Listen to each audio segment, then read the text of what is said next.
ಚಿತ್ರದುರ್ಗ ಜಿಲ್ಲೆಯ ಹೊಳಲ್ಕೆರೆ ಪಟ್ಟಣದ ಗ್ಯಾಸ್ ಏಜೆನ್ಸಿಯೊಂದರ ಮಾಲೀಕರು ಹಾಗೂ ಡೆಲಿವರಿ ಬಾಯ್ಗಳು ಅಡಿಗೆ ಅನಿಲ ಸಿಲಿಂಡರ್ಗಳನ್ನು ಕಾಳಸಂತೆಯಲ್ಲಿ ಮಾರಾಟ ಮಾಡುತ್ತಿದ್ದಾರೆ ಎಂದು ಆರೋಪಿಸಿ ಹೊಳಲ್ಕೆರೆ ಪಟ್ಟಣದ ನಾಗರಿಕರು ಚಿತ್ರದುರ್ಗ ಜಿಲ್ಲಾಧಿಕಾರಿ ಕಚೇರಿ ಬಳಿ ಪ್ರತಿಭಟನೆ ನಡೆಸಿದರು. ಮುಖಂಡರು, ಮಹಿಳೆಯರು ಸೇರಿದಂತೆ ನಗರದ ಪ್ರಮುಖ ರಸ್ತೆಯಲ್ಲಿ ಖಾಲಿ ಸಿಲಿಂಡರ್ಗಳ ಪ್ರದರ್ಶಿಸಿ ಪ್ರತಿಭಟನಾಕಾರರು ಏಜೆನ್ಸಿಯ ಅವ್ಯವಸ್ಥೆಯ ವಿರುದ್ಧ ಘೋಷಣೆಗಳನ್ನು ಕೂಗಿದರು. ಅವರ ವಿರುದ್ಧ ಆಕ್ರೋಶ ವ್ಯಕ್ತಪಡಿಸಿದರು.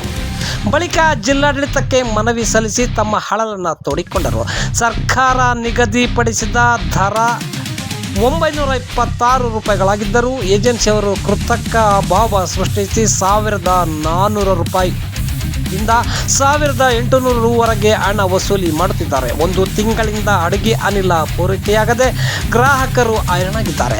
ಗೋದಾಮ್ಗೆ ಹೋದರೆ ಸಿಲಿಂಡರ್ ಇಲ್ಲ ಎಂಬ ಸುಬುಬು ನೀಡುತ್ತಿದ್ದಾರೆ ಎಂದು ನಾಗರಿಕರು ಆಕ್ರೋಶ ಹೊರಹಾಕಿದರು. ಇನ್ನು ಕಾಳಸಂತೆಯಲ್ಲಿ ತೊಡಗಿರುವವರ ವಿರುದ್ಧ ತಕ್ಷಣವೇ ನಿರ್ದಾಕ್ಷಿಣ್ಯ ಕ್ರಮ ಜರುಗಿಸಬೇಕು. ಸದ್ಯ ಏಜೆನ್ಸಿಯಿಂದ ಗ್ರಾಹಕರನ್ನು ಬೇರೆ ಏಜೆನ್ಸಿಗೆ ವರ್ಗಾಯಿಸಿ ಸುಗಮ ಪೂರೈಕೆಗೆ ವ್ಯವಸ್ಥೆ ಮಾಡಬೇಕು ಎಂದು ಒತ್ತಾಯಿಸಿದರು.